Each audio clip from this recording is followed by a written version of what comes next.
ආයිබෝවන් ඔබ සියලු දෙනාටම අපි බැංකු සැසඳුම් විස්තරය සම්බන්ධව දෙවන වීඩියෝවට ඔබට ආරාධනා කරනවා. හැබැයි මේ දෙවන වීඩියෝ බලන්නට කලින් අනිවාර්යයෙන්ම පළවෙනි වීඩියෝ බලලා ඊට අදාළ මූලික කොටස් සම්බන්ධයෙන් ඔබ හසල අවබෝධයක් ලබා ගත යුතුයි. පළවෙනි වීඩියෝ බලපු නැති කෙනෙක් වහාම ගිහිල්ලා පළවෙනි වීඩියෝ බලලා එන්න. ඊට පස්සේ අපි දෙවන වීඩියෝවට යමු. මේ දෙවන වීඩියෝ හරහා බැංකු සැසඳුම් ගැටලුවක් විසඳන තැනට අපි ඔබ වරගෙන යනවා. පළවෙනි වීඩියෝවේදී අපි කතා කරලා තියෙනවා මුදල් පාලන ගිණුමක ගනුදෙනු සටහන් කරන හැටි බොහොම සාරාංශගතව. එතකොට බැංකු ප්‍රකාශනය කියන්නේ මොකක්ද? බැංකු සැසඳුමක් කියන්නේ මොකක්ද? ඇයි බැංකු සැසඳුමක් අවශ්‍ය වෙන්නේ වගේ කාරණා අපි පළවෙනි වීඩියෝවේදී කතා කරලා තියෙනවා.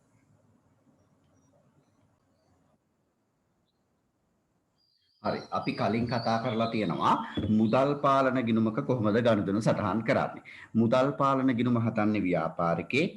ඒ ව්‍යාපාරිකයා සියලු ලැබීම් මුදල් පාලන ගිණුමේ හරපැත්තේ ලියනවා. සියලු ගෙවීම් මුදල් පාලන ගිණුමේ බැරපැත්තේ ලියනවා. අපි කතා කළා.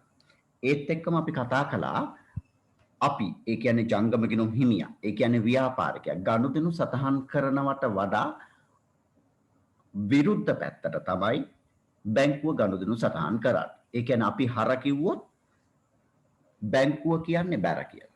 අපි බැර කිව්වොත් බැංකුව කියන්නේ හර කියලා. අපි කතා කළා. ඇයි එහෙම වෙන්නේ?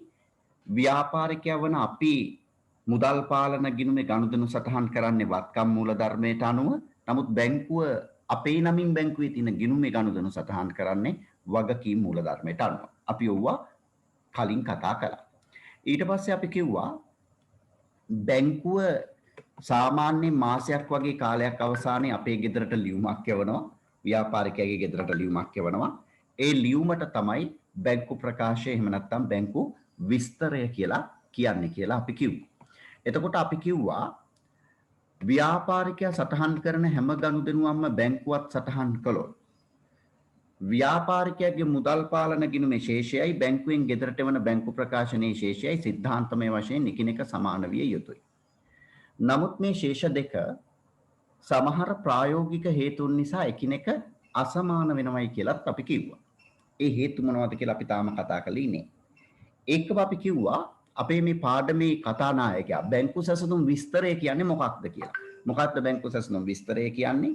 ව්‍යාපාරිකයා පිළියෙල කරන මුදල් පාලන ගිණුමත් බැංකුවෙන් එවන බැංකු ප්‍රකාශනයේ සඳහන් කරුණු එකිනෙක සසඳමින් සංසන්දනය කරමින් හදන ප්‍රකාශනය තමයි බැංකු සැසඳුම කියලා කියන්නේ කියලාත් අපි කිව්වා. ඒ විතරක් නෙමෙයි අපි කිව්වා කිසියම් මාසයක කිසියම් කාලයක ව්‍යාපාරිකයා හදපු මුදල් පාලන ගිණුමේ ශේෂයයි බැංකුවෙන් එවන බැංකු ප්‍රකාශනයේ ශේෂයයි එකිනෙක සමාන වුණත් අපි බැංකු සැසඳුමක් හදන්නට ඕනයි කියලා අපි කිව්වා. ඇයි බැංකුවෙන් අපේ ගෙදරට වෙන බැංකු ප්‍රකාශනයේ අවසාන ශේෂයයි මුදල් පාලන ගිණුමේ අවසාන ශේෂයයි සමාන වුණත් බැංකු ප්‍රකාශනයේ තියෙන අභ්‍යන්තරයි තමයි මුදල් පාලන ගිණුමේ තියෙන අභ්‍යන්තරයි තමයි එකිනෙක නොගැලපිය හැකි නිසා එවන් අවස්ථාවකදී බැංකු සැසඳුමක් හදන්නට අවශ්‍යයි කියලා අපි කිව්වා. ඔන්න ඔය කියන කාරණා තමයි අපි පෙරදී සාකච්ඡා කරලා තියෙන්නේ.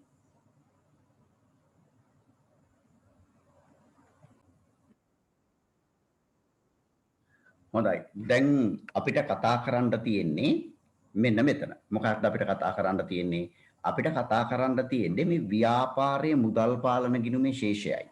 බැංකුවෙන් එවන බැංකු ප්‍රකාශනයේ ශේෂයයි. අපි කියවනේ සිද්ධාන්තමය වශයෙන් නම් සමාන වෙන්න ඕනේ කියලා. නමුත් අපි කියවනේ ප්‍රායෝගික වශයෙන් සමාන වෙන්නේ නැහැයි කියලා. එහෙනම් එහෙම එකිනෙක අසමාන වෙන්න බලපාන හේතු මොනවද? හරි. ඕගොල්ලන්ට හිතෙන විදිහට මොන හේතු නිසාද ව්‍යාපාරයේ මුදල් පාලන ගිණුමේ ශේෂයයි බැංකුවෙන් එවන බැංකු ප්‍රකාශනයේ ශේෂයයි එකිනෙක අසමාන වෙන්නේ? බලන්න කියන්න ඔයාලට හිතන විදිහට මොනවද හේතු මේ ශේෂයන් දෙක එකිනෙක අසමාන වෙන්නට කියලා. දැන් පුතේ මුදල් පාලන ගිණුමේ ශේෂයයි බැංකුවෙන් එවන බැංකු ප්‍රකාශනයේ ශේෂයයි එකිනෙක අසමාන වෙන්නට හේතු රාශියක් තියෙනවා. 84000ක් විතර හේතු තියෙනවා. 70ක් හේතු තියෙනවා. හෙන්නට හේතු තියෙනවා. ඔය තියෙන හේතු ඔක්කොම එකට අරගෙන අපේ මේ නිබන්ධනය කියනවා වගේ ඕගොල්ලන්ට පේනවා වගේ ප්‍රධාන හේතු තුනක් කියනවා. මේ හේතු වල ඇතුලේ තියෙන්නේ මොනවද කියන එක වාට තේරෙයිද දන්නේ නැහැ. පළවෙනි හේතුව තමයි කාලා වෙනස් වීම. මතක තියාගන්න නම විතරක් ඈ. කාලා වෙනස් වීම. මොනවද කාලා වෙනස් වීම කියන්නේ? ඒ සමහරු කාපුහම වෙනස් වෙනවනේ නේද? දැන් මට මතකයි ඒ කාලේ අපි 11 12 පන්ති වල ඉද්දි අපේ පන්ති වල හිටිය සමහර ගෑනු ළමයි නිකන් පැන්සල් කුමාරි වගේ පැන්සල තියෙන්නේ පැන්සල හරි කිට්ටුයි නේද? ලස්සනට හිටියා. ඉගසුක ගත හැක මිකින වගේ හිටියා. ලස්සන මූණු කොණ්ඩ කරල් දෙක. ලස්සන නිල් පාට ටයි එක මට තාම මතකයි. දැන් අපේ ඉස්කෝලේ තියෙන get together වලට එනවා ඒ ගෑනු ළමයි. පුදු අම්මේ සිලින්ඩරයක් වගේ. කකුලක් බැරල් එකක් වගේ. අලියනවා වගේ ඉන්නේ. පොළොව හෙල්ලෙනවා. මං කියනවා අම්මෝ උඹලා දැන් කාලා වෙනස් වෙලා තියෙන තරම නේද? කාලා වෙනස් වීම. එහෙම එකක් නෙමෙයි මේක. නමුත් ඔයා මතකෙට ගන්න වචනේ. මොකද්ද වචනේ? කාල වෙනස් වීම. අතන පුතේ මේක කාලා වෙනස් වීම නෙමෙයි කාල වෙනස් වීම. time difference. time difference. එහෙනම් පළවෙනි හේතුව අපේ ඔළුවට යනවා කාල වෙනස් වීම time difference. අභ්‍යන්තරයේ තියෙන්නේ මොනවද ඒක කියලා අපි දන්නේ නැති උනාට වචනේ අපිට මතකයි. කාල වෙනස් වීම නැත්නම් time difference.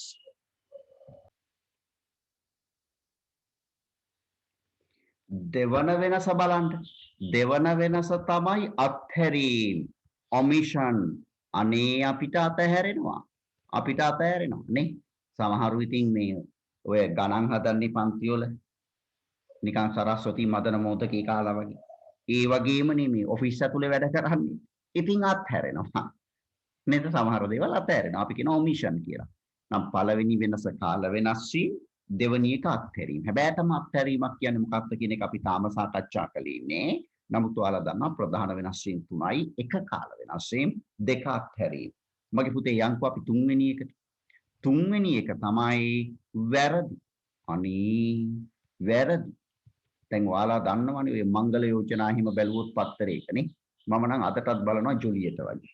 ඒ වගේ තියෙනවනේ. පාසල් යන සමයේ සුළු වරදක් සිදු වී ඇත. වරදට සමාන. මොකද්ද පුතේ පාසල් යන සමයේ සුළු වරදක් සිදු වී ඇත කියන්නේ?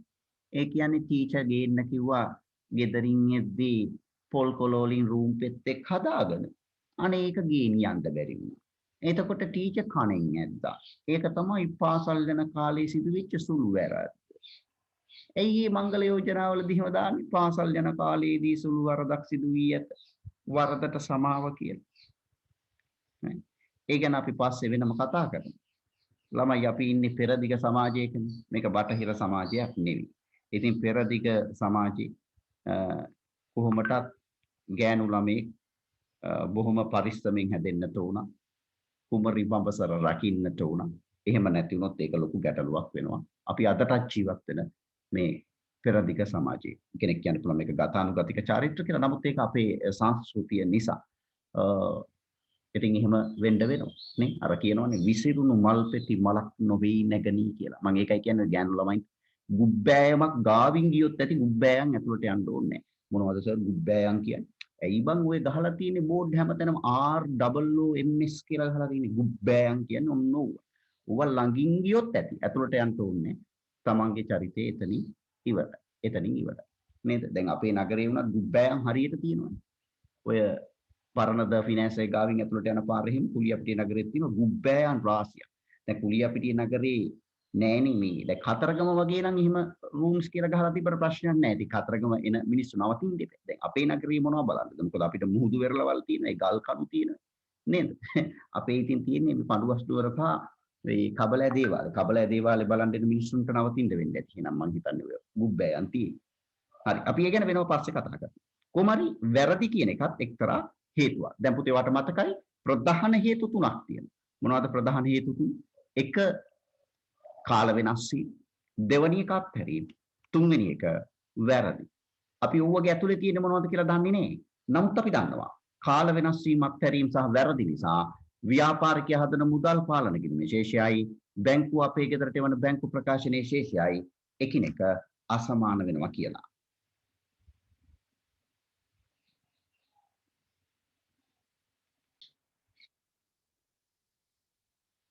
දැන් අපේ අරමුණ තමයි මේ කාල වෙනස් වීම කියන්නේ මොකක්ද කියන එක ඉගෙන ගන්න එක.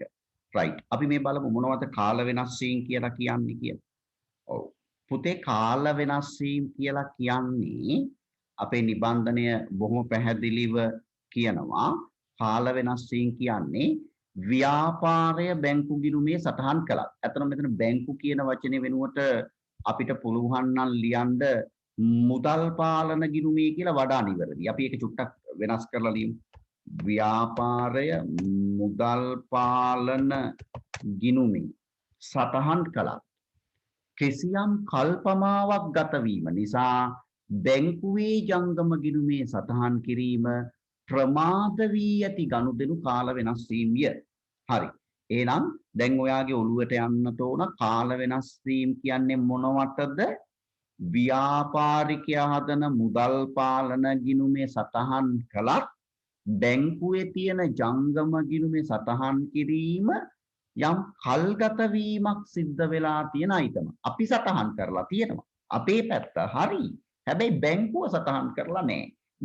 ඒ කියන්නේ බැංකුව යම් කාලපමාවක් නිසා සටහන් කරලා නැති දේවල් තමයි කාල වෙනස් වීම කියලා කියන්නේ. දැන් ඔයා මට කියන්න කාල වෙනස් වීම කියලා කියන්න එක ඔයාට තේරුණාද කියලා. ඒ කියන්නේ උඩ කෑල්ල විතරක් ඔයාට තේරුණාද?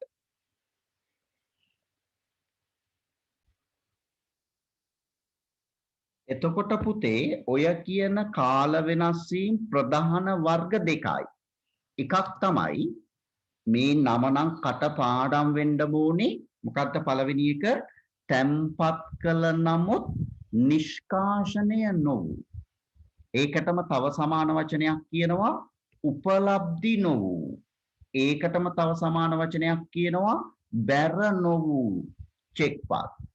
මම යලි අවධාරණයෙන් කියනවා මේ දැම්ම පස්සේ කල් ගත වෙලා නෙමෙයි. මේ පාඩම හරියට ඉගෙන ගන්නවා නම් මේ දැම්ම මේ වර්ඩින් එක පාඩම් වෙන්න ඕන. කාල වෙනස් වීම යටතේ තියෙන පළවෙනි එක සමහර ළමයි මේක පටලෝලා කියන්නේ. මොකක්ද? තැම්පත් කළ නමුත් නිෂ්කාශනය නොවූ. ඇලයිරක් උපලබ්ධි නොවූ. ඇලයිරක් බැර නොවූ චෙක්. ආයෙ කියන්න පුතේ මොකක්ද?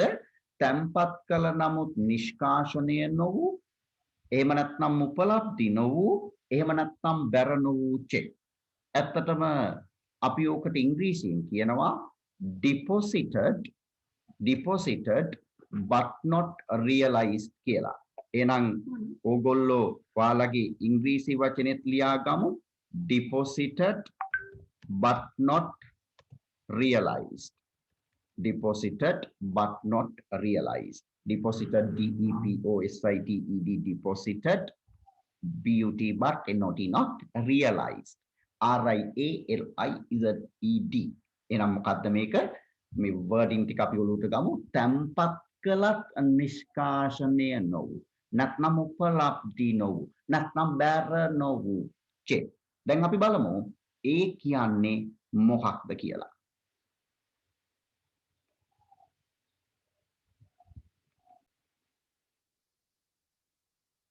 දැන් අපිට ඔළුවට යන්න ඕන මොකක්ද හපුච්චේ මේ තැම්පත් කළත් නිෂ්කාශනය නොවූ උපලබ්ධි නොවූ බැර නොවූ කියලා කියන්නේ. බලන්න මේ කියවලා අපේ නිබන්ධනේ ඉතා පැහැදිලිව කියනවා. නිබන්ධනේ දිහා බලන්න කලින් මං කියන එක ඔළුවට ගන්න. තැම්පත් කළත් කියන්නේ පුතේ අපිට කාගෙන් හරි චෙක් එකක් හම්බ වෙනවා. අපි මේ චෙක් එක ගිහිල්ලා බැංකුවේ තැම්පත් කරනවා. අපි මේ චෙක් එක බැංකුවේ තැම්පත් කළොත් ඇත්තටම අපි ඊයේ ඉගෙන ගත්තා, අපි කලින් ඉගෙන ගත්තා, අපි චෙක් එකක් බැංකුවේ තැන්පත් කළොත් ඔයාලට මේ පේන අපි කලින් කතා කරපු මේ මුදල් පාලන ගිණුමේ බලන්න චෙක් එකක් තැන්පත් කළොත් අපි කොහෙද ලියන්නේ කියලා. මේ බලන්න. චෙක් එකක් අපි තැන්පත් කළොත් මේ බලන්න අපි මුදල් පාලන ගිණුමේ හරපැත්තේ ලියනවා. කවුද මේ අපි කියන්නේ? අපි කියන්නේ ව්‍යාපාරිකයා මුදල් පාලන ගිණුමේ හරපැත්තේ ලියනවා චෙක් එකක් බැංකුවේ තැන්පත් කළොත්. ඒ පැහැදිලි. එතකොට ඉතින්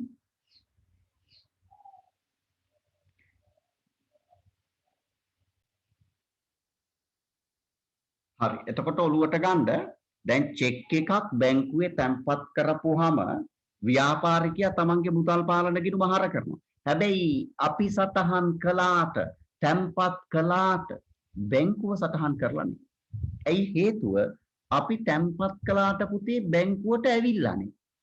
ඒකට අපි කියනවා තැම්පත් කළත් නිෂ්කාශනය නොවූ. එහෙම නැත්නම් උපලබ්ධි නොවූ. එහෙම නැත්නම් බැර නොවූ චෙක්. දැන් ඔයා මට කියයි සර් යකාගේ කතාවන්නේ බං ඔබ කියන්නේ.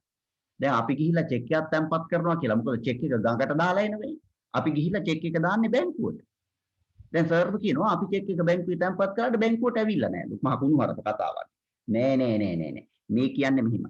දැන් හිතන්න ඔයාගේ ගිණුම තියෙනවා සම්පත් බැංකුව කුලියාපිටිය ශාඛාව. ඔයාට චෙක් එකක් හම්බ වෙනවා පුදකුඩිරිප්පු උතුරු ප්‍රදේශයේ ලංකා බැංකුවෙන් ඉෂුව කරපු වේලුපිල්ලේ ප්‍රභාකරන් මහතාට අයිති චෙක් එකක් ඔයාට හම්බ වෙනවා. වේලුපිල්ලේ ප්‍රභාකරන් වාගේ ගනුදෙනුකාරයෙක් එයා ලක්ෂයක චෙක් එකක් දුන්නා. චෙක් එක පුදකුඩිරිප්පු උතුරු ලංකා බැංකුවට අයිති චෙක් එකක්. ඔයාගේ ගිණුම තියෙන්නේ සම්පත් බැංකුව කුලියාපිටිය ශාඛාවේ. දැන් ඔයා වේලුපිල්ලේ ප්‍රභාකරන්ගෙන් හම්බෙච්ච ඔය චෙක් එක ගිහිල්ලා කොහෙද තැන්පත් කරන්නේ? ඔයා තැන්පත් කරන්නේ කුලියාපිටිය සම්පත් බැංකුවේ. දැන් ඔයා කුලියාපිටිය සම්පත් බැංකුවේ චෙක් එක තැන්පත් කරපු ගමන් මොකද්ද වෙන්න ඕනේ? ඔයාගේ ගිණුමට රුපියල් ලක්ෂයක් එන්න ඕනේ. පුදකිරිප්පු උතුරු ලංකා බැංකු ශාඛාවේ වේලුපිල්ලේ ප්‍රභාකරන් මහතාගේ ගිණුමෙන් ලක්ෂයක් අයින් වෙලා ඔයාගේ ගිණුමට ලක්ෂයක් එන්න ඕනේ. පුතේ ඔයා හිතනවා දෝක අපි අර කතවහර කියනවා වගේ සුටුස් ගාලා වෙනවයි කියලා. සුටුස් ගාලා වෙන්නේ නැහැ. ෂණිකව වෙන්නේ නැහැ. ඉස්සර ඔය දේ වෙන්න සතියක විතර කාලයක් ගියා අපි ඉස්කෝලේ ගිය කාලේ. නමුත් දැන් වැඩ කරන දිනයක් ඇතුළත වෙනවා. ඒ කියන්නේ වා හවස 3ට කලින් ගිහිල්ලා චෙක් එක බැංකුවේ තැන්පත් කළොත් 3ට කලින් දැම්මොත් පහුවදා උදේ 10 වෙදි චෙක් එක පෙන්නනවා. ගිණුම පෙන්නනවා. අපිට ඔන්ලයින් බලන්න පුළුවන්. හවස 3 වෙද්දි ගිණුමට සල්ලිත් එනවා.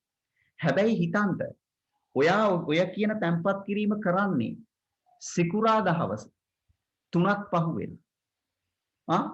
එතකොට සෙනසුරාදාට බැංකු නිවාඩුයි. සවුදා පෝය, අඟහරුවාදා තයි පොංගල්. එහෙම වුණොත් මොකද වෙන්නේ? ඔයාගේ මුදල් පාලන ගිණුමේ හරපැත්තේ සටහන් කරලා තියෙනවා චෙක් එකක් තැන්පත් කළා කියලා. නමුත් බැංකුවේ වන බැංකු ප්‍රකාශනයේ ওই චෙක් එක නේ. හිතන්න ඔය කියන සිකුරාදා ඇවිල්ලා ජූලි මාසේ 30 වෙනිදායි කියලා. එතකොට 31 නිවාඩු, අගෝස්තු 1 නිවාඩු, අගෝස්තු 2 නිවාඩු, අගෝස්තු 3 නිවාඩු. එතකොට චෙක් එක බැංකුවේ පෙන්නන්නේ අගෝස්තු 4 වෙනිදාට. එතකොට ජූලි මාසෙට ගෙදරට එවන බැංකු ප්‍රකාශනයේ ඔය චෙක් එක නේ. ඔයාගේ මුදල් පාලන ගිණුමේ තියෙනවා. හැබැයි බැංකු ප්‍රකාශනයේ ඔය චෙක් එක නේ. මොකද්ද වෙලා තියෙන්නේ? තැන්පත් කළ නමුත් අපි තැන්පත් කරලා ඉවරයි. හැබැයි නිෂ්කාශනය වෙලා නැහැ.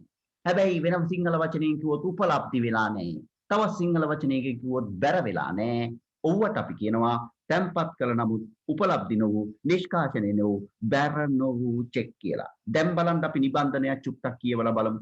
මේ කියන කතාව තවදුරටත් අපිට තේරෙනවද කියන්න අපි නිබන්ධනය පොඩ්ඩක් කියවමු. හොඳයි. දැන් අපි බලමු අපේ නිබන්ධනය ඔය කියන කතාව පැහැදිලිව කියනවා. කොහොමද කියන්නේ? ව්‍යාපාරයේ චෙක්පත් බැංකුවේ තැන්පත් කළ අවස්ථාවේදී ව්‍යාපාරයේ මුදල් පාලන ගිණුම හර කරයි. ඔව් බැංකුවේ චෙක් එක දාපු ගමන් අපි මුදල් පාලන ගිණුම හර කරනවා. අපිට ලැබුණා වගේ සටහන් කරනවා. එහෙත් බැංකුව විසින් අදාළ ගිණුම් හිමියාගේ ගිණුමට බැරක් කරනු ලබන්නේ අපි හර කළාට බැංකුව කරන්න ඕන බැර. අපි එහෙම කිව්වනේ. අපි වගේ සති කතා කරා.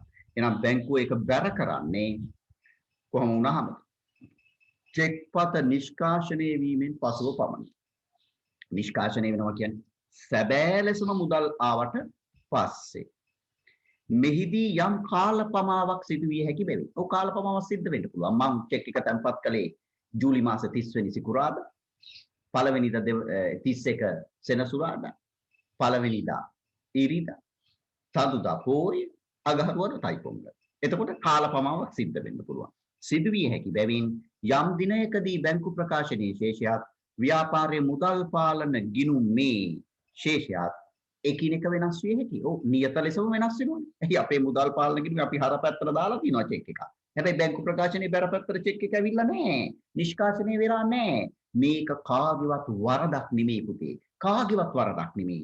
මේක කාලේ වෙනස් වීම නිසා ඇතිවන දෙයක්. එහෙනම් නිකන් ඔහේ කියන්නේ නැතුව දැන් ඔය O level කාලේදී ඕක කටපාඩම් කරලා කියන්නේ මෙලෝ අවබෝධයකින් නෙමෙයි කියන්නේ බහුතරයක් අය. දැන් අවබෝධයෙන් කියන්නේ අර බෞද්ධ අපි සමහර ගාථා කියනවනේ මෙලෝ අවබෝධයක් නැතුව. දැන් මං කිව්වොත් ඉමිනා පුඤ්ඤ කම්මේන කියලා. ඊගාව පදේ මොකද්ද කිව්වොත් ඔයා කියයි මාමේ බාල සමාගම. ඊට පස්සේ එක මොකද්ද කිව්වොත් ඔයා කියයි සතන් සමාගමෝ හෝතු. දැන් මම ඔයාගෙන් හුවොත් මොකද්ද පුතේ සතන් සමාගමෝ හෝතු කියන්නේ? අනේ සර් හෝතු නම් දන්නේ කෝතු නම් දන්නවා බූටි කාලේ කෑවා. එහෙම කියයි.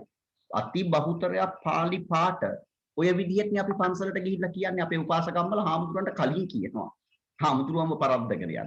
හැබැයි එකී උපාසකම්මලාගෙන් ඇහුවොත් මොකද්ද මේ හෝතු කිව්වේ කියලා උන්දලා දන්නේ නේ. ඒ වගේ තමයි බහුතරයක් ශිෂ්‍යෝ මේක ඕලෙවල් වලට හැමෝම නෙමෙයි. ඉගෙන ගන්නේ තැම්පත් කරත් නිෂ්කාශනය නොවු චෙක් කියන වචනේ අහලා තියෙනවා සිහිනින් ගෑ මුදු සූඳක් වාගේ. එහෙම බෑ. අවබෝධයෙන් ඉගෙන ගන්න ඕන. එහෙනම් මොකද්ද මේ තැම්පත් කළත් නිෂ්කාශනය නොවු චෙක්? මොනවද පුතේ සමාන වචන?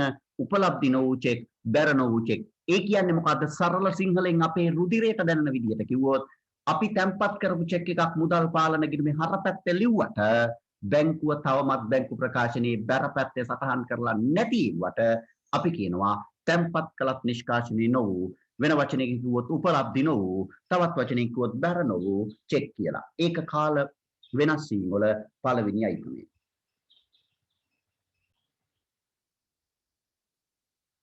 රයිට්. අපි කාල වෙනස් වීම යටතේ තියෙන දෙවන සහ අවසාන අයිතමේ කතා කරමු.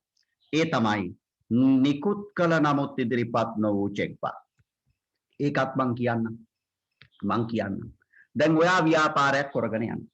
ඔයාගේ ව්‍යාපාරේ වැඩ කරන්න එනවා ගෑනු ළමයෙක් ගිනුම් තියන්න. හරි ඔයා මුදලාලි කෙනෙක්. වාගේ ව්‍යාපාරේ වැඩ කරන්න එනවා ගෑනු ළමයෙක්. ගෑනු ළමයාගේ නම සුබා. සුබා අඳින්නේ කොටට කොටේ අඳින්නේ හරියට නිකන් කොට්ට උරයක් වගේ එකක් ඇඳගෙන ඉන්නේ ලස්සන ගෑනු ළමයි. හරිම ලස්සන. දවසක් ඔයා උදේ සුබාට චෙක් එකක් දෙනවා. ලියලා අම්පාරේ ඉන්න මුස්තාපා මුදලාලිට ඉෂුව කරන්න කියලා ලක්ෂයක චෙක් එකක් ඔයා ලියලා දෙනවා. දැන් මේ චෙක් එක නිකුත් කරන්නේ ඔයාගේ චෙක් පොතෙන් කඩලා ඔයා දෙනවා ලක්ෂයක චෙක් එකක්. සුබාගේ අතට දීලා කියනවා සුබා මුස්තාපා මුදලාලිගේ ගෝලයෙක් ඉන්නවා රාජා කියලා. රාජා ආපුවාම රාජාගේ අතට මේ ලක්ෂයක චෙක් එක දෙන්න කියලා ඔයා කියනවා. කියලා චෙක් එක ඔයා සුබාගේ අතට අර ලස්සන ගෑනු ළමයාගේ කොටට අදින් දීලා යනවා. හරි කතාව පැහැදිලිනේ. කවුද චෙක් එක නිකුත් කරන්නේ ඔයා? කාටද දෙන්නේ? මුස්තාපා මුදලාලිට. මුස්තාපා මුදලාලි වෙනුවෙන් චෙක් එක කලෙක්ට් කරන් දෙන්නේ කවුද? රාජා. ඔයා වෙනුවෙන් චෙක් එක රාජාට දෙන්නේ කවුද? කොටට අදින සුබා. පැහැදිලි කතාව. තේරුණාද? හරි. ඔයාගේ සුබා තමා ගිනුම් කියන්නේ. දැන් ඔන්න රාජා එනවා. රාජාවට පස්සේ රාජා සුබාව ඔයිට කලින් දැකලා තියෙනවා. සුබාව දැක්කලා සලිත වෙච්ච සිටි සුබාගේ අතින් දෙන මේ චෙක් එක දෑගිලි අත ගාලා තමයි රාජා ගන්නෙ. රාජා මන මෝහණය වෙනවා සුබාව දැක. හැබැයි සුබා මන මෝහණය වුණේ සුබා චෙක් එක රාජාගේ අතට දෙන ගමම්ම සුබා මොකද යාගේ මුදල් පාලන ගිණුමට කරන්නේ? ව්‍යාපාරේ මුදල් පාලන ගිණුමට සුබා මොකද කරන්නේ? චෙක් එක රාජාගේ අතට දීපු ගමන්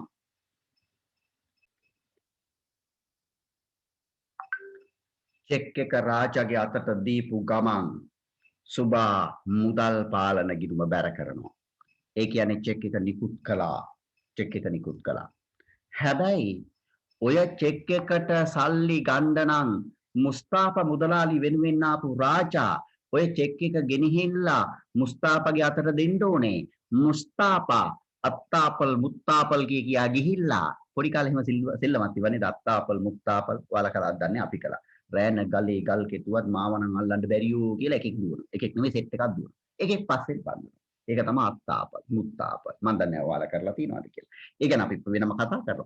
ඉතින් දැන් මේ චෙක් එකට සල්ලි ගන්න නම් රාජා චෙක් එක මුස්තාපා මුදලාලිට දෙන්න ඕන. මුස්තාපා මුදලාලි චෙක් එක ගිහිල්ලා බැංකුවේ දාන්න ඕන.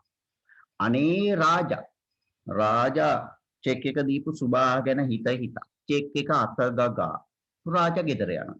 ගෙදර ගිහිල්ලා චෙක් එක පොට්ට යටින් තියාගෙන රාජා චෙක් එක ඉවෙයි බුදිය ගන්නවා. ඇයි? සුබාගේ දැංගිලි වල පහස වැඩිච්ච චෙක් එකනේ. පහුවදා රාජා වැඩට යන්නෙත් නෑ. පහුවදා අපි හිතමුකෝ ජූලි මාසේ 31 වෙනිදා කියලා. රාජා වැඩට යන්නේ නෑ. හරි 31 වෙනිදා සිකුරාදා කියලා හිතමුකෝ. සෙනසුරාදා ඉරිදා එනවා. පළවෙනිදා සෙනසුරාදා, ඉරිදා දෙවනිදා. සවුදාර කියනවා වගේ පෝය අගහරුවාදා තයිපොංග.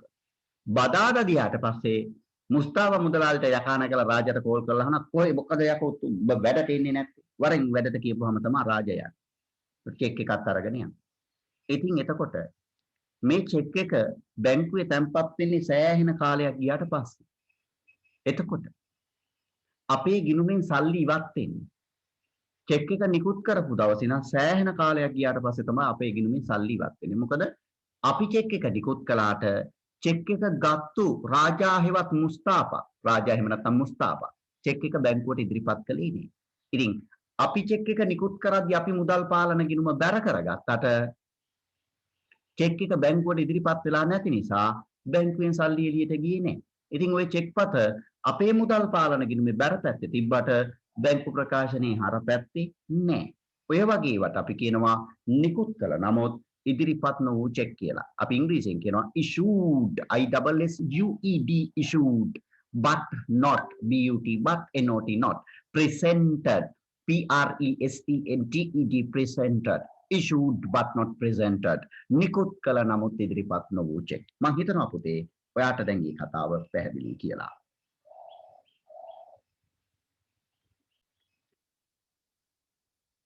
අපි වැඩිදුරටත් අපේ නිබන්ධනයේ බැලුවොත් අපි නිබන්ධනයේ කියමු මොකක්ද කියන්නේ ව්‍යාපාරයේ ගනුදෙනුකරුවෙකුට චෙක්පත් නිකුත් කරන අවස්ථාවේදී ව්‍යාපාරයේ මුදල් පාලන ගිණුම බැර කරයි. ඔව්නි සුභා අපේ මුදල් පාලන ගිණුම බැර කළා. එහෙත් එම චෙක්පත බැංකු ප්‍රකාශනය පිළියෙල කරන දිනය වන විට ජූලි මාසේ 31 වෙද්දී බැංකුවට ඉදිරිපත් කර නොමැතිනම් ඔව් ජූලි 31 වෙද්දී මේක තියෙන්නේ රාජ්‍යගේ කොට්ටයට. බැංකු ප්‍රකාශනයේ ශේෂයත් ව්‍යාපාරයේ මුදල් පාලන ගිණුමේ ශේෂයත් එකිනෙකා සමාන විය හැකියි. එහෙනම් මගේ පුතේ දැන් ඔයාට තේරෙනවා කාල වෙනස් වීම යටතේ දේවල් දෙකක් තියෙනවා. එකක් tempat කළත් උපලබ්ධි නොවූ නිෂ්කාශනය නොවූ නැත්නම් බැර නොවූ චෙක්. මේ වචන තුනෙන්ම කියන්නේ එකයි ඈ. උපලබ්ධි නොවූ එහෙම නැත්නම් නිෂ්කාශනය නොවූ එහෙම නැත්නම් බැර නොවූ. ඔය වචන තුනෙන් එකයි පාවිච්චි කරන්න ඕනේ. ඊගාව වර්ගය තමයි නිකුත් කළත් ඉදිරිපත් නොවූ චෙක්. එහෙනම් කාල වෙනස් වීම කියන්නේ මොකක්ද කියන එක ඔයාට වැටහුණාද නැද්ද කියන එක දැන් මට කියන්න. අපි ඊට පස්සේ යනවා ඊගාව වෙනස ගැන කතා කරන්න. ඊගාව වෙනස මොකක්ද? අත්හැරීම.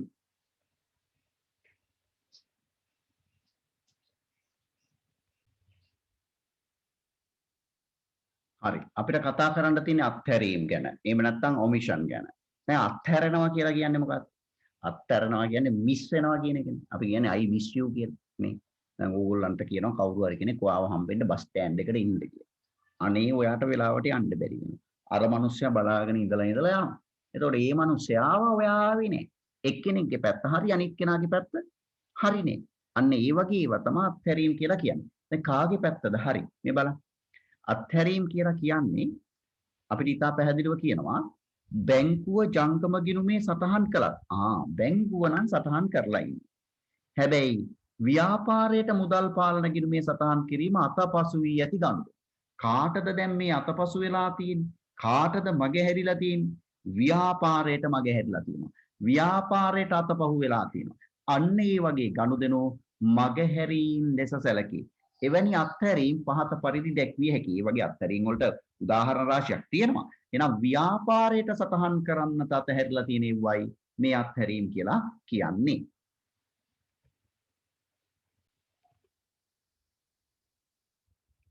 හරි. පුතේ මේ අත්හැරීම් වර්ග කීපයයි.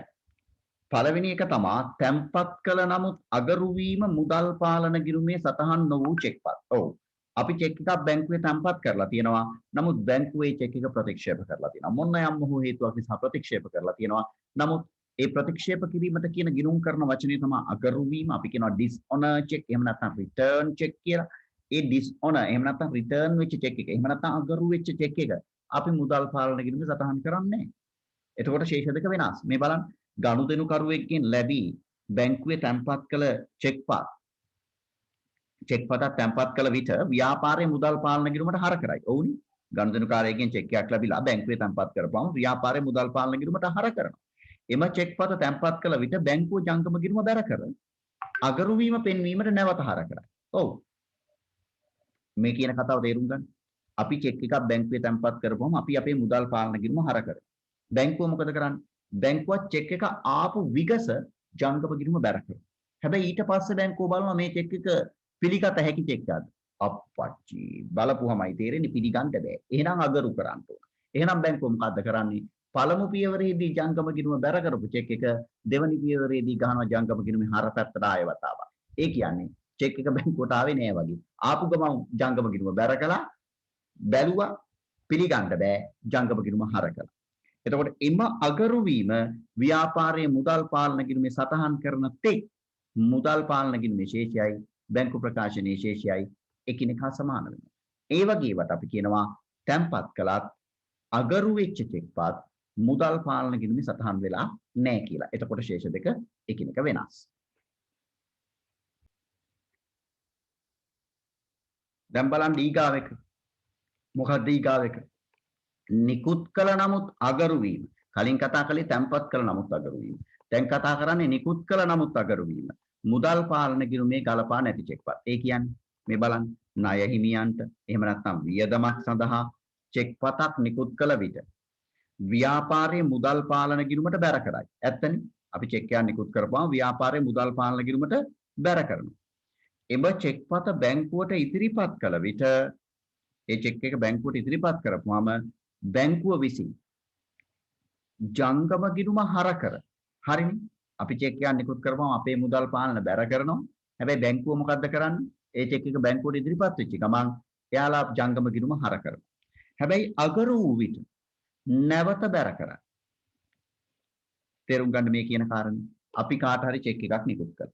නිකුත් කරපු ගමන් අපි අපේ මුදල් පාලන ගිණුම බැර කළා. ඒ චෙක් එක ගත්තු මිනිස්සයා ඒ චෙක් එක බැංකුවට ඉදිරිපත් කරපු ගමන් බැංකුව බැංකුවේ ජංගම ගිණුම හර කරනවා. හර කරලා ඉවරලා බැංකුව බලනවා මේ චෙක් එක පිළිගන්න පුළුවන් එකක්. අන්න බැංකුවට තේරෙනවා මේ චෙක් එක පිළිගන්න බෑ. එහෙනම් බැංකුව මොකද කරන්නේ? අර හර කරපු ජංගම ගිණුම ශනිකව යලිත් වතාවක් බැර කරනවා.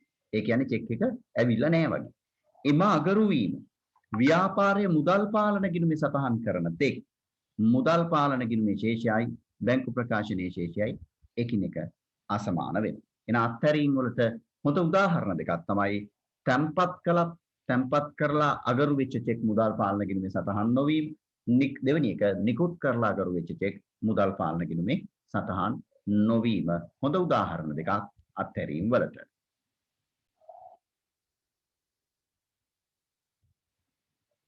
දැන් පුතේ අපි ඒ අත්හැරීම් යටතේ තියෙන තවත් එකක් තමයි මේ කතා කරන්න යන්නේ නිත්‍ය නියෝග. එහෙම නැත්නම් අපි කියනවා ස්ථාවර නියෝග මත බැංකුව රැස් කරගත්තු ලැබීම් සහ සිදු කරන ලද ගෙවීම්. ඒ කියන්නේ මේ බලන්න බැංකු ජංගම ගිණුම් හිමියාගේ නියෝග මත බැංකුව විසින් සිදු කරන ලබන ගෙවීම් සහ එකතු කරගනු ලබන ආදායම්.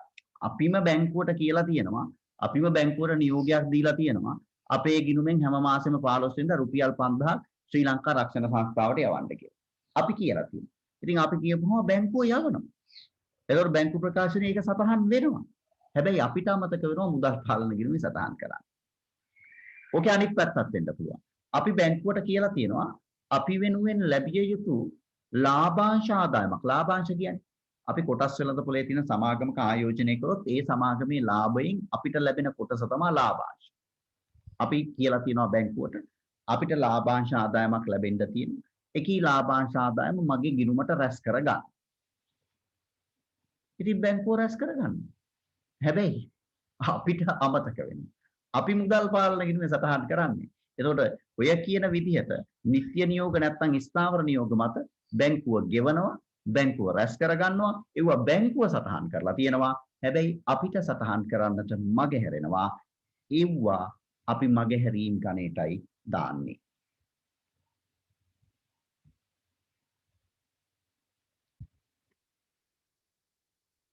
දැන් අපි ඊගාව මගහැරීම් අයිතමයට යමු. ඊගාව මගහැරීම් අයිතමේ තමයි ණයගැති ප්‍රේෂණ. අපි කියනවා debtors remittance. එහෙම නැත්නම් direct remittance. මොනවද මේ ණයගැති ප්‍රේෂණයක් කියන්නේ? මේ බලන්න. ජංගම ගිණුම් හිමියාගේ ණයගැතියක. අපේ ණයගැතියක. අපේ ණයගැතියක ඉන්නවා කියලා හිතමු කරෝලිස් කියලා. කෙලින්ම බැංකුවට කරන ලද ණයගැනීම. අනේ කරෝලිසා අපිට 80000ක් සල්ලි දෙන්න හිටියා. කරෝලිසා කෙලින්ම අපේ ගිණුමට 80000 දානවා. දාලා රද්ද නැතුව ඉන්නවා. හරි ඒ වගේ ගෙවීම් තමයි ණයගැති ප්‍රේෂණ. මෙම ප්‍රේෂණ ව්‍යාපාරයේ සටහන් කරන තෙක් ව්‍යාපාරයේ මුදල් පාලන ගිණුමේ ශේෂයත් බැංකු ප්‍රකාශනයට අනුව ශේෂයත් එකිනෙකා සමාන වේ.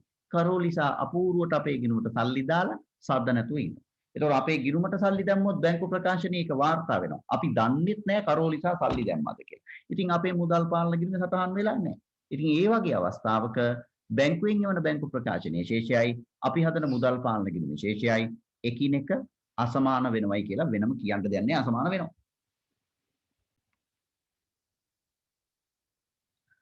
අපි ඊගාවට කතා කරන්නේ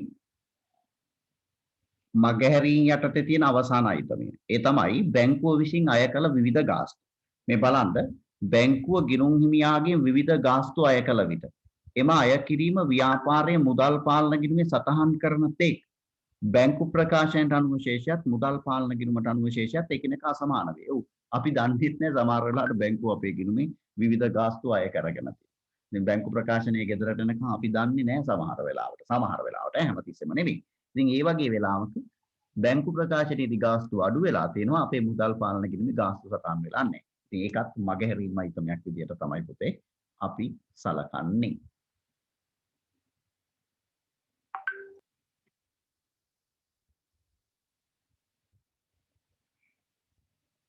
මම හිතන්නේ අපිට කතා කරන්න තියෙන්නේ වැරදි. දැන් මේ වැරදි කියන්නේ මොනවද? දැන් වැරදි මේ දෙපාර්ශ්වයටම වෙන්න පුළුවන්. ඒ කියන්නේ ව්‍යාපාරයේ මුදල් පාලන ගිණුමේ සිදු කළ වැරදි තියෙන්න පුළුවන්. එහෙම නැත්නම් බැංකුව ජංගම ගිණුමේ සිදු කරපු වැරදි තියෙන්න පුළුවන්. දෙපාර්ශ්වයටම වැරදි වෙන්න පුළුවන්. ඒ අනුව මේ අනුව වැරදි වර්ග දෙකයි. පළවෙනි එක තමයි ව්‍යාපාරයේ බැංකු ගිණුමේ සිදු කර ඇති වැරදි. පුතේ මෙතන මේ බැංකු ගිණුම කියනවට වඩා හොඳයි ව්‍යාපාරය මුදල් පාලන ගිණුමේ සිදු කර ඇති වැරදි කියලා ලියන එක. අපි මේක ලියමු ව්‍යාපාරය මුදල් පාලන ගිණුමේ සිදු කර ඇති වැරදි. මුදල් පාලන ගිණුමේ සිදු කර ඇති වැරදි. මම හිතන්නේ මට ඒක ටයිප් කර ගැනීම තරමක දුෂ්කරයි. ව්‍යාපාරයේ මුදල් පාලන මම උත්සාහ කරන්න. හරි. ව්‍යාපාරයේ මුදල් පාලන ගිණුමේ සිද්ධ කරලා තියෙන යම් වැරදි තියෙනවා. ඒ වගේම බැංකුව ජංගම ගිණුමේ සිද්ධ කරලා තියෙන වැරදිත් තියෙනවා. දැන් වාහයි දන්නේ දැන් එහෙම ව්‍යාපාරයට නම් වරදින්න පුළුවන්. බැංකුවට වරදින්න පුළුවන්. දැන් බැංකුවේ ඉන්න මිනිස්සු ඉටිපන්දන් හඳුන් කුරුද කන්නේ නැහෙනි. අපි වගේම බත් මාළු පිළි තමයි කන්නේ. ඒකින්ද බැංකුවේ වැඩ කරන මිනිස්සුන්ට අනන්තවත් වැරදි වෙන්න පුළුවන්. දැන් මමත් බැංක කෙනෙක් සැලකිය යුතු කාලයක් මගේ අතනුත් බැංකුවේදී වැරදි සිද්ධ වෙලා තියෙනවා. හැබැයි එකම දේ ළමයි නූතන බැංක් ක්‍රම හරිම දියුණුයි. ඒක නිසා බැංකුවට වරද්දක් සිද්ධ වුණොත් ඒ වරද ක්ෂණිකව විශේෂයෙන්ම ඩේ එන්ඩ් එකේදී දවසාන්තිමේදී හෙළිදරව් වෙනවා. දැන් එහෙම දවසාන්තිමට හෙළිදරව් නොවන වැරදි නැද්ද? අපොයි තියෙනවා. එහෙම වෙච්ච අවස්ථා තියෙනවා. මටත් මගේ ජීවිතේ එවන් අත්දැකීම් දෙක තුනක්ම තියෙනවා. ඒවා එක්තරා දුරකට රසවත් අත්දැකීම් සහ භයානක අත්දැකීම්. මොකද අනුන්ගේ සල්ලි බැංකුවේ තියෙන. ඉතින් එහෙම වරදින්න පුළුවන්. එහෙනම් ඔන්න ඔය කියන වැරදි නිසා ව්‍යාපාරයේ මුදල් පාලන ගිණුමයි බැංකුවෙන් වන බැංකු ප්‍රකාශනයේ ශේෂයයි එකිනෙක වෙනස් වෙන්නට බොහෝ විට ඉඩ තියෙනවා.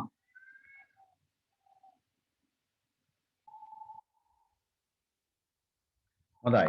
දැන් පොතේ අපි මේ වෙද්දී බැංකු සැසඳුම් ප්‍රකාශනයේ කියන පාඩමට අදාළ සිද්ධාන්තමය කාරණා 95%ක්ම සාකච්ඡා කරලායි තියෙන්නේ. ඊගාවට අපි ඉන්නේ බැංකු සැසඳුම් ප්‍රකාශයක් සකස් කරන තැන. මෙන්න මෙතන අපි මෙහෙම ලියමු. ලියන්න බැංකු සැසඳුමක් එහෙම ලියමු. බැංකු සැසඳුමක් සකස් කළ හැකි ප්‍රධාන ආකාර දෙකක් පවතී. බැංකු සැසඳුමක් සකස් කළ හැකි ප්‍රධාන ආකාර දෙකක් පවතී. ඒ යටතේ ලියන්න යටට ගිහිල්ලා අංක 1 සංශෝධිත මුදල් පාලන ගිණුමක් සමග බැංකු සැසඳුමක් සකස් කිරීම. සංශෝධිත මුදල් පාලන ගිණුමක් සමග බැංකු සැසඳුමක් සකස් කිරීම. අපි වරහනක් දාලා ලියන්න AAT 1 අදියරේදී අධ්‍යයනය කරන්නේ මෙම ක්‍රමය පමණි වරහන වහන්න. දෙවැනි ක්‍රමයේ ලියන්න සංශෝධිත මුදල් පාලන ගිණුමක් නොමැතිව බැංකු සැසඳුමක් සකස් කිරීම. පුතේ ඔය කියන දෙවැනි ක්‍රමය ඉස්සර නම් හරියට භාවිතා කළා. අතරම උසස් පෙළටත් ඉස්සර තිබ්බා. නමුත් වර්තමානයේ වෙද්දී ගොඩක් වෙලාවට උසස් පෙළ විභාගෙදිත් අහන්නේ ඔය කියන පළවෙනි ක්‍රමේ විතරයි. ඒ කියන්නේ සංශෝධ මුදල් පාලන ගිණුමක් එක්ක බැංකු සැසඳුමක් සකස් කරන හැටි ගැන තමයි අපි කතා කරන්නේ. නමුත් ඉතින් දෙවනි ක්‍රමයට උසස් පෙළ මට්ටමේදී නම් අධ්‍යයනය කරලා තියෙන එක වඩා උචිතයි. නමුත් ඉතින් ඩබල් ඒටි පළවෙනි අධ්‍යයනයට නම් පළමු ක්‍රමය දැනගෙන සිටීම ප්‍රමාණවත් කියන එක තමයි මගේ හැඟීම.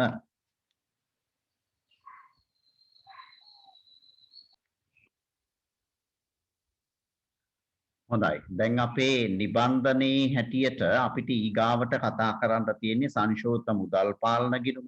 සංශෝධන මුදල් පාලන ගිණුමේ ගලපන ගනුදෙනු මොනවද? ආදී වශයෙන් දේවල් කීපයක් තමයි අපිට කතා කරන්න තියෙන්නේ.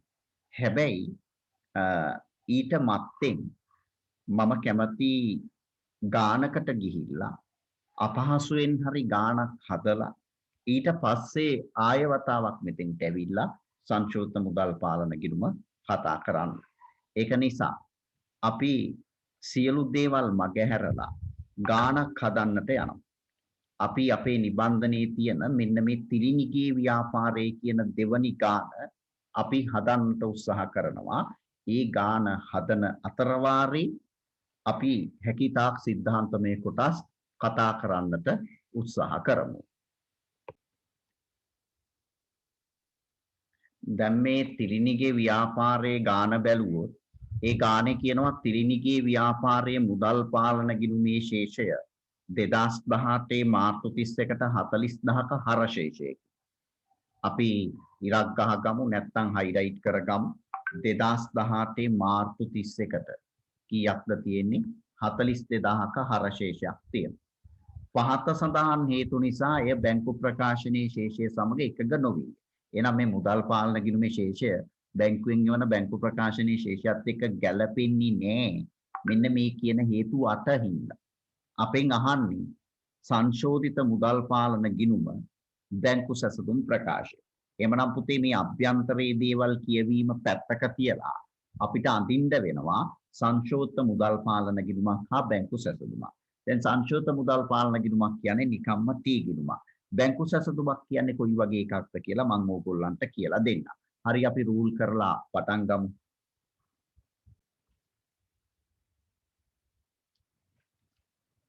හොඳයි.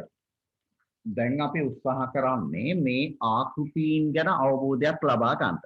ඒකට සංශෝධිත මුදල් පාලන ගිණුම කියන්නේ සාමාන්‍ය තී ගිණුමක්මයි. සාමාන්‍ය තී ගිණුම. ඊට පස්සේ අපි අඳිනවා බැංකු සැසඳුම් විස්තරය කියලා එකක්. මේ ඕගොල්ලන්ට පේන්නේ බැංකු සැසඳුම් විස්තරයේ ආකෘතිය. බැංකු සැසඳුම් විස්තරයක් පටන් ගන්නේ සංශෝධිත මුදල් පාලන ගිණුම අනුව ශේෂය. ඒකට එකතු කිරීම විවිධ එකතු කිරීම කරනවා, විවිධ අඩු කිරීම කරනවා. අවසානයේ වාට ලැබෙන උත්තරේ බැංකු ප්‍රකාශනයට අනුව ශේෂය. එතකොට ඇත්තටම මම කිව්වට බැංකු සැසඳුම් විස්තරයක ආකෘතිය පටන් ගන්න සංශෝධිත මුදල් පාලන ගිණුම අනුව ශේෂයෙන් ඉවර වෙන්නේ බැංකු ප්‍රකාශනය අනුව ශේෂයෙන් කියලා කෙනෙකුට අවශ්‍ය නම් බැංකු සැසඳුම් විස්තරේ මේ උදයට මාරු කරලා හදන්නත් පුළුවන්. ඒ කියන්නේ බැංකු ප්‍රකාශනය අනුව ශේෂයෙන් පටන් අරගෙන සංශෝධිත මුදල් පාලන ගිණුම අනුව ශේෂයෙන් ඉවර කරන්නත් පුළුවන්. ඕනනම් පුළුවන්. නමුත් ආධුනික ශිෂ්‍යයෙකුට මේ පාඩම පැහැදිලි කරන අවස්ථාවේදී අපි එහෙම උදයට මාරු කරන්න උත්සාහ කරන්නේ නැහැ. අපි සංශෝධිත මුදල් පාලන ගිණුම අනුව ශේෂයෙන් පටන් අරගෙන බැංකු ප්‍රකාශනය අනුව ශේෂයෙන් ඉවර කරනවා. ඉතින් අවංකවම මේ ගාන හදන්න අවශ්‍යතාවයක් තියෙන කෙනෙක් දැන් මේක රූල් කරලා අපිත් එක්ක අපි ගාන දිකට හදාගෙන යමු. හරි. දැන් අපි පියවරෙන් පියවර ඉදිරියට යන්නට උත්සාහ කරනවා. ඒ පියවරෙන් පියවර ඉදිරියට යද්දී බලන්න ගානේ මුලින්ම කියනවා තිරිණිගේ ව්‍යාපාරයේ මුදල් පාලන ගිණුමේ ශේෂය 18 මාර්තු 31ට. මම පුතේ දැන් ඔයාගේ ඔළුවට යන්න ඕනේ 18 මාර්තු 31 කියන්නේ මාර්තු මාසේ අන්තිම දවස. අන්තිම දවසේ විශේෂය තියෙන්නේ 42000ක මොන ශේෂයක්ද? හර ශේෂයක්. එතකොට මුදල් පාලන ගිණුමක හර පැත්තේ ශේෂයක් වෙනවා කියන්නේ ඒක අයිරාවක් එහෙම නෙමෙයි වාසිදායක ශේෂයක්. එහෙමනම් දැන් ඔයා කරන්න ඕනේ ඔයා ඇඳපු මුදල් පාලන ගිණුමේ හර පැත්තේ දානවා ඔය කියන ශේෂය. කීයක්ද ළමයි ශේෂය කිව්වේ? අපි ආයෙ ගිහින් බලමු 42000යි මේ 42000. හර ශේෂයක්නේ. ඉතින් අපි හර පැත්තේ දානවා 42000. ඒත් එක්කම ඔයා ඔය නිබන්ධනේ හරි කොහේ හරි තැනක මේ කතාවත් ලියා ගන්න. මොකක්ද? සංශෝධිත මුදල් පාලන ගිණුමේ ආරම්භක ශේෂය වනුයේ සංශෝධිත මුදල් පාලන ගිණුමේ ආරම්භක ශේෂය වනුයේ ව්‍යාපාරිකයා පිළියෙල කළ මුදල් පාලන ගිණුමේ කාලච්ඡේදය අවසාන ශේෂයයි කාලච්ඡේදය අවසාන ශේෂයයි. ඇත්ත නේද? සංශෝධිත මුදල් පාලන ගිණුමේ ආරම්භක ශේෂය උනේ ව්‍යාපාරිකයා හදපු මුදල් පාලන ගිණුමේ අවසාන ශේෂය. මේ බලන්න 18 මාර්තු 31 ශේෂය. ඉතින් එකී ශේෂය යම් යම් දෝෂ සහිත නිසා අපි දැන් උත්සාහ කරන්නේ එකී දෝෂ නිවැරදි කරන්නටයි අපි මේ උත්සාහ කරමින් ඉන්නේ.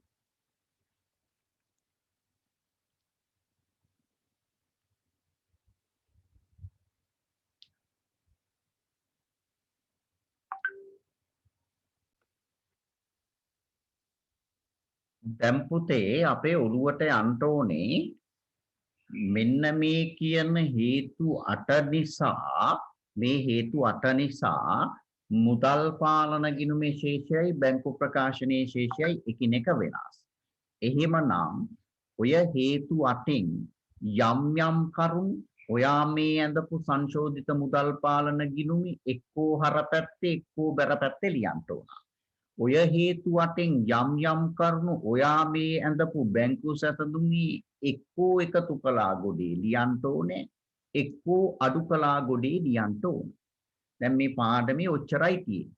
දැන් එහෙනම් අපි අඳුර ගන්න ඕන බැංකු සැසඳුමේ එකතු කිරීම යටතේ ලියන්නේ මොනවද අඩු කිරීම යටතේ ලියන්නේ මොනවද. ඒකම අපි අඳුර ගන්න ඕන සංශෝධිත මුදල් පාලන ගිණුමේ හර පැත්තේ ලියන්නේ මොනවද බැර පැත්තේ ලියන්නේ මොනවද. ඔන්න ඕක තමයි බැංකු සැසඳුම් පාඩමේ ඉගෙන ගන්න තියෙන්නේ. ඔය කාරණා 4 දන්නවා නම් මොනවද ඔය කාරණා 4? සංශෝධිත මුදල් පාලන ගිණුමට හර කරන්නේ මොනවද? 1. දෙවෙනි කාරණේ සංශෝධිත මුදල් පාලන ගිණුමට බැර කරන්නේ මොනවද? 2. තුන්වෙනි කාරණේ මොකද්ද? බැංකු සැසඳුමට එකතු කරන්නේ මොකක්ද? 3. හතරවෙනි කාරණේ මොකද්ද? බැංකු සැසඳුමේ අඩු කරන්නේ මොකද්ද? 4. ඔන්න ඔය කියන කාරණා 4 දන්නවනම් ඕනෑම බැංකු සැසඳුම් ගාණක් හදන්න පුළුවන්. අපි පියවරෙන් පියවර මේ දේවල් දැන් අධ්‍යයනය කරනවා.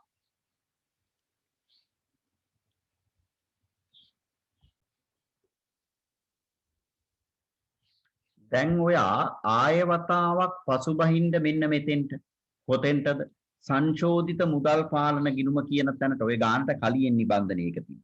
අපි චුට්ටක් කියවලා බලමු. මොකක්ද සංශෝධිත මුදල් පාලන ගිණුම කියන එක යටතේ කියන්නේ කියලා. දැන් අපිට කලින්ට වඩා දෙයක් තේරෙයි. මොකක්ද කියන්නේ? ව්‍යාපාරය සකස් කරන මුදල් පාලන ගිණුමේ ශේෂය. දැන් අපේ ගානේ ව්‍යාපාරය සකස් කරපු මුදල් පාලන ගිණුමේ ශේෂය කීයද පුතේ? 42000 නේ ඇවිල්ලා තියෙන්නේ. ඔන්න ඔය කියන 42000.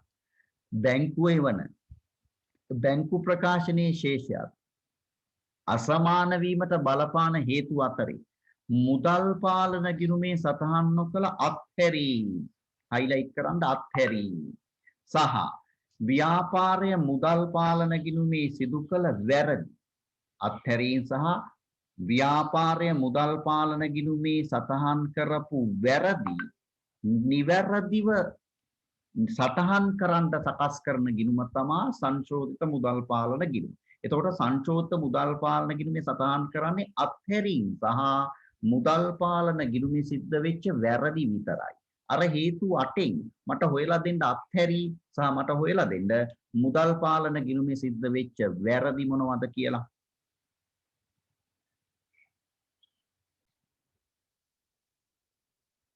ඒකම පුතේ අපි මෙන්න මෙතන දැන් අපේ නෝට් එකෙත් අපිට ලියන්න පුළුවන්. ඔය පළවෙනි ඡේදේ කියපු උඩ ඡේදේ කියපු කාරණේමයි ලියන්නේ. මොකද්ද? සංශෝධිත මුදල් පාලන ගිණුමට ගලපන ගනුදෙනු වර්ග දෙකයි. අපි ලියමු. අංක 1 අත්හැරීම්. ලියන්න අංක 1 අත්හැරීම්. ලියන්න අංක 2 මුදල් පාලන ගිණුමේ සිදු වූ වැරදි. පළවෙනි එක අත්හැරීම්, දෙවෙනි එක මුදල් පාලන ගිණුමේ සිදු වූ වැරදි. මේ දෙක විතරයි අපි ලියන්නේ. හරි අපි ඒක ලියමු.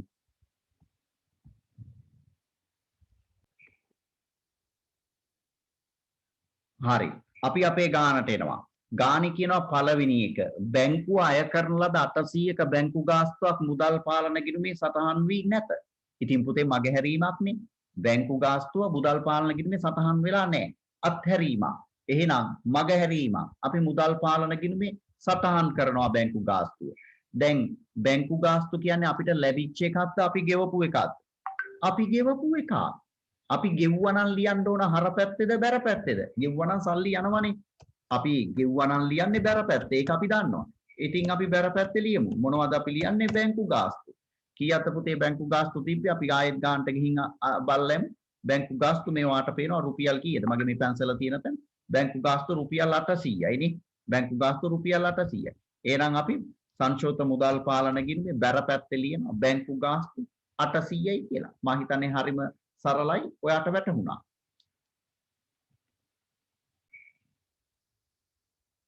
හරි. දැන් අපි පළවෙනි එක කළා. අපි යන් දෙවෙනි එකට. අපි කරපුවා මම පාට කරන්න කරපුවා මේවා කළා. මොකක් හරි ක්‍රමයකට අඳුර ගන්න බෑ. ඔයා හරියට දාන්න. දෙවෙනි එක. තැම්පත් කරන ලද 1250ක තැම්පතු මෙතික් බැංකුව බැර කරනු නැත. ඒක මගහැරීමක් නෙමෙයි. ඒක කාල වෙනස් වීමක්.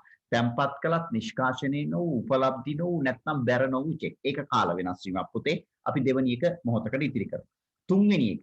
ස්ථාවර නියෝග මත බැංකුව එකතු කළ. ගෙවපු නෙමෙයි එකතු කළ. ඒ කියන්නේ බැංකුවට ලැබිච්ච හරි ලැබුණු 6000ක ලාභාංශ ආදායම මුදල් පාලන ගිණුමේ සටහන් වී නොමැත. ඉතින් මුදල් පාලන ගිණුමේ සටහන් වෙලා නැහැ. මුදල් පාලන ගිණුමේ සටහන් වෙලා නැහැ කියලා කියන්නේ මගහැරීමක්. 6000ක ලාභාංශ ආදායම එකතු කරපු එක. එකතු කළා කියන්නේ අපිට ලැබිච්ච ලාභාංශ ආදායමක් මුදල් පාලන ගිණුමේ සටහන් වෙලා නැහැ. ඕගොල්ලෝ ඉතා හොඳින් දන්නවා ලැබීම් මුදල් පාලන ගිණුමේ සටහන් කරන්නේ මොන පැත්තේද? හර පැත්තේ. අපිට ලැබිලා තියෙනවා 6000. මොනවද මේ 6000? ලාභාංශ. ඉතින් අපි ලියනවා ඒකට ලාභාංශ කියලා. ලාභාංශ. හරි. ලාභාංශ 6000ක් ලැබුණා. ඒක මගහැරීම අපි සටහන් කරලා තිබ්බේනේ. ඉතින් ඔන්න අපි සටහන් කළා. හර පැත්තේ ලාභාංශ 6000.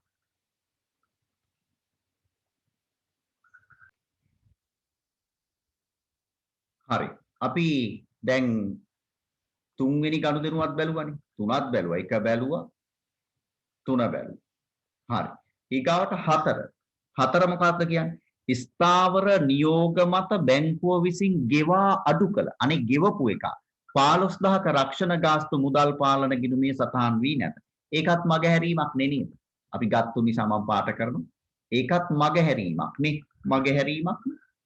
මගහැරීමක්. හැබැයි මේ 15000 රක්ෂණ අපිට ලැබිලාද අපි ගෙවලාද? අපි ගෙවලා තියෙන්නේ. ඉතින් පුතේ අපි දෙයක් ගෙවුවා නම් අපි ලියන්නේ මුදල් පාලන ගිණුමේ බැර පැත්තෙන්. එහෙනම් අපි දැනට ලියලා නැහැ. ඒකින්ද අපි දැන් ලියන. අපි ලියනවා මොනවද මේ? රක්ෂණය. අපි ලියනවා රක්ෂණය. 15000යි මගහැරීමක්. මොන්න අපි මුදල් පාලන සංචෝත මුදල් පාලන ගිණුමේ ලිව්වා. මම හිතන්නේ හැමෝටම මේක තේරෙනවා.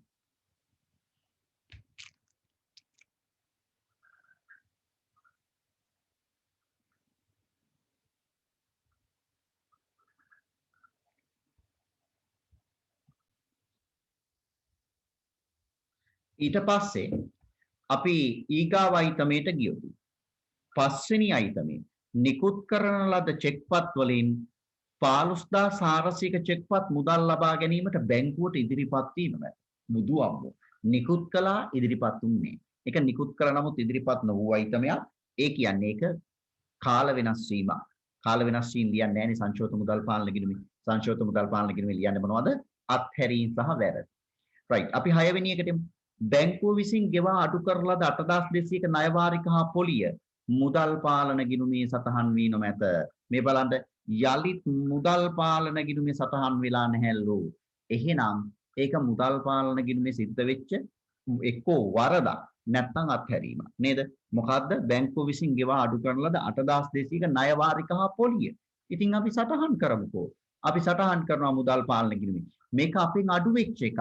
අපි දන්නවා අපෙන් අඩු වුණොත් අපි ලියන්නේ සංශෝධිත මුදල් පාලන ගිණුමේ බැර පැත්තේ කියලා. අපි ලියනවා ණය. ඕනනම් ඉතින් ණය හා පොලිය. අපි දැනට ණය කියලා ලියමු. ඒ ඇති නේද? එහෙනම් සංශෝධිත මුදල් පාලන ගිණුම බැර කරනවා 8200ක් අපි මොනවා කියලාද? ණය කියලා. එයි අපි ගෙව්වා නමුත් සටහන් වෙලා තිබෙන්නේ නැහැ. ඉතින් දැන් සටහන් කරනවා. ඒක අත්හැරීමක් නිසා. හොඳයි. අපි ගානට යලි ප්‍රවේශයක් ලබා ගන්න. 7 වෙනි අයිතමේ මුදල් පාලන ගිණුම එකතු කිරීමේදී හරපැත්ත 2000ක් අඩු වෙන්න එකතු කර ඇත. අන්න බලන්න වරදක්. කොහේ වෙච්ච වරදක්ද? මුදල් පාලන ගිණුමේ වෙච්ච වරදක්. අපි කිව්වනේ සංශෝධන මුදල් පාලන ගිණුමේ දාන්නේ දේවල් දෙකයි එකක් අත්හැරීම් දෙවනි එක මුදල් පාලන ගිණුමේ වෙච්ච වැරදි. මොකද්ද වැරද්ද? මුදල් පාලන ගිණුම එක්කහුව කරද්දී හරපැත්ත 2000ක් අඩු වෙන්න එක්කහුව කරලා තියෙන්නේ. එහෙනම් අපිට හරිම ලේසි හරපැත්ත 2000ක් අඩු වෙන්න එක්කහුව වුණා. අපි හරපැත්තට දානවා 2000. අපි ලියමු වැරදි කියලා. මේ වැරදි නිවැරදි කිරීමක් කරන්නේ. අපි ලියනවා වැරදි. හරි මොකද්ද වැරද්ද? හරපැත්ත 2000ක් අඩු වෙන්න එක්කව කරපු එක. ඉතින් එහෙනම් අපි සංශෝධිත මුදල් පාලන ගිණුමේ හරපැත්තට 2000ක් ගෙනල්ලා දා ගන්නවා.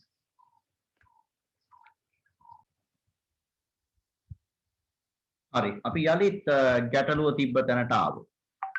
දැන් අපි ගැටලුවේ 7 වෙනි අයිතමයත් ගත්තා.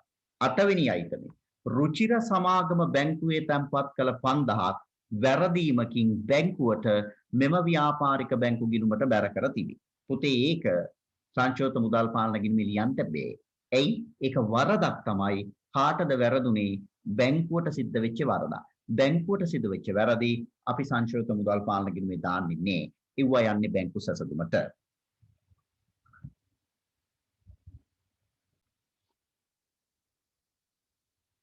ඒ අනුව අපි නෝට් එකේ අර සංශෝධිත මුදල් පාලන ගිණුමට ගලපන ගනුදෙනු කියන තැන අපි ලිව්වනේ ඒකට ගලපන්නේ මොනවද? අත්හැරීම් සහ අපි ලිව්වා අත්හැරීනුයි මුදල් පාලන ගිණුමේ සිදුවන වැරදි කියලා.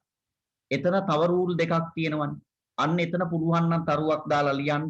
ඒ අනුව බැංකු සැසඳුමේ ගලපන්නේ මොනවද? එහෙනම් බැංකු සැසඳුමේ ගලපන්නේ කාල වෙනස් වීම සහ බැංකුවට සිදු වූ වැරදි පමණි. ඒ අනුව බැංකු සැසඳුමේ ගලපන්නේ කාල වෙනස් වීම සහ බැංකුවට සිදු වූ වැරදි පමණි. අපි එහෙම ලියනවා.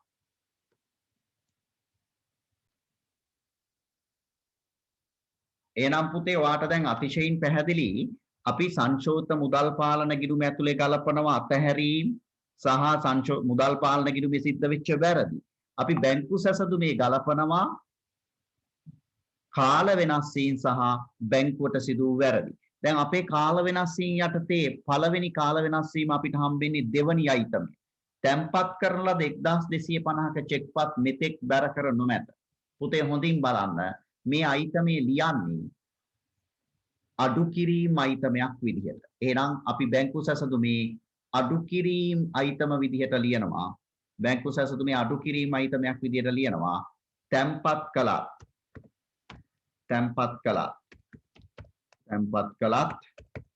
උපලබ්ධි නො වූ චෙක්. එහෙම නැත්නම් නිෂ්කාශනය නො වූ චෙක්. එහෙම නැත්නම් බැර නො වූ චෙක්. මේකේ තිබ්බේ බැර නො වූ කියලානේ අපි එහෙමම ලියන. බැර නො වූ චෙක්. අපි ඒක ලියන්නේ අඩු කිරීම අයිතමයක් විදිහට. ඒ ඇයිද කියන එක අපි පස්සේ කතා කරමු. කීයක්ද තැන්පත් කළත් බැර නො වූ චෙක් තියෙන්නේ 1250යි. අපි ඒක අඩු කිරීම අයිතමයක් විදිහට ලියමු. ඊට පස්සේ නිකුත් කළ නමුත් ඉදිරිපත් නො වූ චෙක් තියනවා නම් අපි ඒවා එකතු කිරීම අයිතමයක් විදිහට ලියමු. බලන්න දැන් ඔය ගානේ තියෙනවද කියලා නිකුත් කළ නමුත් ඉදිරිපත් නො වූ චෙක් තියෙනවා. මා හිතන්නේ 5 වෙනි අයිතමේ තියෙන හිම නිකුත් කරන ලද චෙක්පත් වලින් 15400ක චෙක්පත් මුදල් ලබා ගැනීමට ඉදිරිපත් වී නොමැත. අපි ඒක ලියනවා එකතු කිරීම අයිතමයක් විදියට. එහෙනම් අපි එකතු කිරීම අයිතමයක් විදියට ලියනවා නිකුත් කළ නමුත් ඉදිරිපත් නො වූ චෙක්.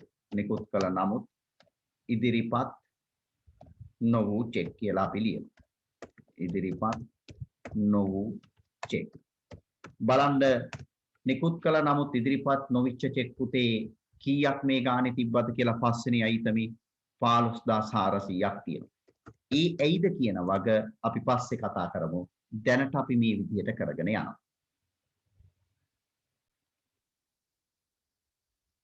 තේරුම් ගන්න. ඔය බැංකු සැසඳුමට දාන කාරණා මේ බැංකු සැසඳුමේ යට තියෙන ශේෂය අඩු වෙන්න බලපාන කාරණයක් නා. දැන් මේ බැංකු සැසඳුමේ යට තියෙන ශේෂය මොකක්ද? බැංකු ප්‍රකාශනයට අනුව ශේෂය. ඔය හේතුව නිසා යට එක අඩු නම් ඒ කියන්නේ බැංකු ප්‍රකාශනයේ අනුව ශේෂය අඩු වෙනවා නම් ඒක ලියන්නේ අඩු කිරීම අයිතම එකමයි. යට එක අඩු නම් අඩු කරනවා. ඒකම මේ යට ලියන ශේෂය. ඒ කියන්නේ මේ ගානට අනුව නම් බැංකු ප්‍රකාශන වූ ශේෂය. ඔය ගනුදෙනුව නිසා වැඩි වෙනවා නම් අපි ඒක එකතු කිරීම යටතේ ලියනවා. සාමාන්‍ය කටවහරේදී අපි කියන්නේ බැංකු සැසඳුම හදන නීතිය තමයි යට එක අඩු නම් අඩු කරනවා යට එක වැඩි නම් වැඩි කරනවා. දැන් මොකද්ද මේ යට එක කිව්වේ? යට එක කිව්වේ බැංකු සැසඳුමේ යට ලියන එක. දැන් මේ ගානේ බැංකු සැසඳුමේ යට ලියලා තියෙන්නේ බැංකු ප්‍රකාශනයට අනුව ශේෂය. දැන් චුට්ටක් හිතන්න තැම්පත් කළත් බැරන වූ චෙක් එකක් කියන්නේ මොකක්ද? අපි බැංකුවේ ගිහිල්ලා චෙක් එක තැම්පත් කළාට ගිණුමට සල්ලි ඇවිල්ලා නැහැ. එහෙනම් දැන් බැංකු ප්‍රකාශනය අනුව ශේෂය මොකද වෙන්නේ? අපි තැම්පත් කළාට ගිණුමට සල්ලි ආවේ නැහැ කියන්නේ බැංකු ප්‍රකාශනයේ තියෙන ශේෂය මොකද වෙන්නේ? තියෙන්න ඕන ප්‍රමාණයට වඩා බැංකු ප්‍රකාශනයේ ශේෂය අඩුයි. ඒ කියන්නේ යට එක අඩුයි. එහෙනම් යට එක අඩු නම් අඩු කරනවනේ. ඒක නිසායි 1250 අපි අඩු කිරීම අයිතමක් විදියට ලියන්නේ.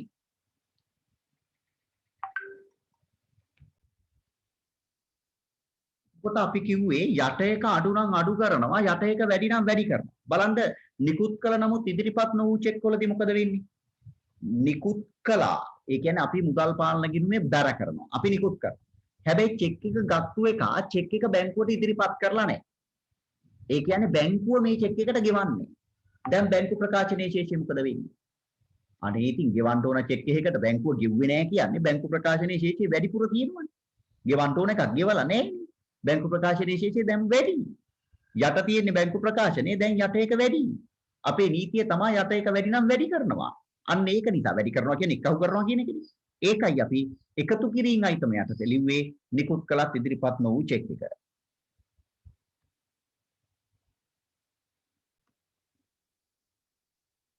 දැන් අපි බලමු අපේ ගානේ තව අපිට එක අයිතමයක් අතෑරුණා. ඒ තමයි අවසාන අයිතමේ බැංකුවට සිද්ධ වෙච්ච වරද. මෙන්න මේක වරන්. මොකද්ද බැංකුවට වෙච්ච වරද? රුචිර සමාගම. දැන් රුචිර කියන්නේ අපි නෙමෙයි මේ කොහේ හරි යන වෙන මිනිස්සෙක්. රුචිර සමාගම බැංකුවේ තැන්පත් කරපු රුපියල් 5000 වැරදීමකින් බැංකුවට මෙම ව්‍යාපාරික බැංකු ගිණුමට බැර කර තිබේ. අයියෝ රුචිර කියලා වෙන මිනිස්සෙක් බැංකුවේ දාපු 5000 බැංකුව වැරදිලා අපේ ගිණුමට බැර කරලා මේ බැංකු භාෂාවෙන් කතා කරන්නේ අපේ ගිණුමට බැර කරනවා කියන්නේ අපේ ගිණුමට සල්ලි එනවද අපේ ගිණුමෙන් සල්ලි යනවද බැංකු භාෂාවෙන් පුතේ බැංකු ගිණුම බැර කරනවා කියලා කියන්නේ අපේ ගිණුමට සල්ලි එනවා අපි ඒක කලින් දවසේ කතා කළා එහෙනම් අපේ ගිණුමට වැරදිලා දැන් 5000ක් ඇවිල්ලා තියෙනවා අපේ ගිණුමට වැරදිලා 5000ක් ඇවිල්ලා තියෙනවා ඒ කියන්නේ දැන් බැංකු ප්‍රකාශනය අනුව විශේෂයේ වැඩිද අඩුද? වැරදිලා අපේ ගිණුමට 5000ක් ආපුහම බැංකු ගිණුමට 5000ක් ආපුහම බැංකු ප්‍රකාශනය අනුව විශේෂයේ පුතේ වැඩි යට එක වැඩි නම් වැඩි කරනවා අපි වැඩි කරනවා කියන්නේ එකතු කිරීම ගොඩේ ලියනවා මොනවා කියලාද ලියන්නේ බැංකු වැරදි කියලා ලියනවා අපි ලියනවා බැංකු වැරදි කියලා 5000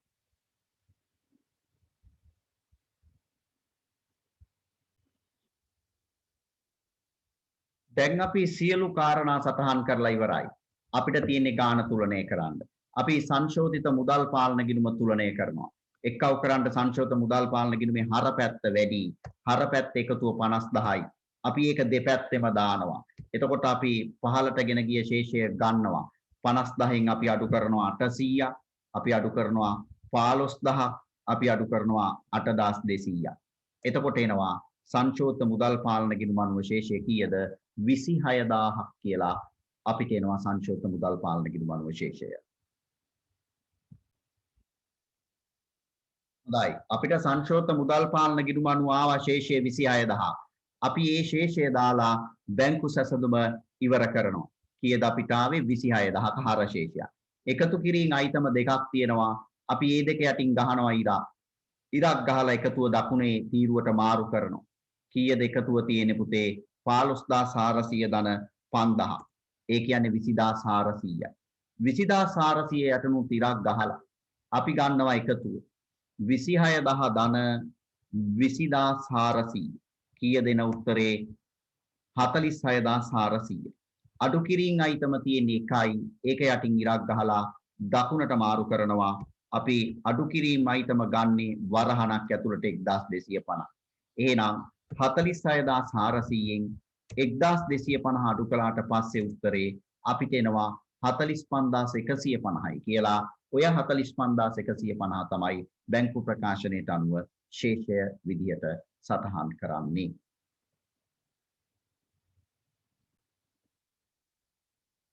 හොඳයි. එහෙමනම් අපි සරල ගැටලුවක් කරහා සංශෝධිත මුදල් පාලන ගිණුමක් හා බැංකු සැසඳුමක් හදන්නේ කොහොමද කියලා මේ දෙවනි වීඩියෝවෙන් කතා කරලා තියෙනවා. අපේ ඊගාව වීඩියෝවේ මේ සම්බන්ධව අපේ දැනුම තවදුරටත් තර කර ගැනීම උදෙසා අපි අභ්‍යාස කීපයක නිරත වෙමු.